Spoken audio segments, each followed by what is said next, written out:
top part of the microphone here. And I looked inside because usually there's these things that are like baffles to like wind noise things inside the microphone. You can see this one's whole inside of this mic is black. That's a piece of, I don't know what you'd call it, but it's the kind of stuff that you usually put over the outside of a microphone for wind noise, and they build that on the inside of this microphone instead. It's inside there, and you can see it, that besides the pattern, there's actually a real thin layer of black foam. And then what I noticed was on his, I was looking at this microphone here, and on his it looked different. There was a diaphragm with a metal enclosure on top of it that had holes in it, and the metal enclosure, I noticed that 2 of the holes were shiny and the rest of them were not.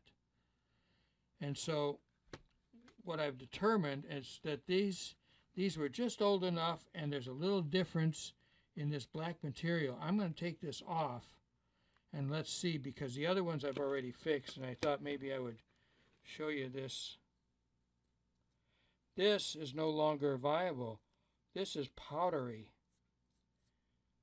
This stuff doesn't come off as a piece of foam. If you look at it, it's in here and it's just total. See if I can get a little more light on it. It's a complete amount of powder. And now you'll start to see that the little holes that the sound goes through have got the powder in it too. And now you can see, like on this one right here, see it's sort of shiny, and the other holes are still black. That powder's gotten into these microphones. And that's what's vibrating. Up against, inside there is your voice coil, and that little bit of powder, if you see, you can actually see it here. I'm touching right there.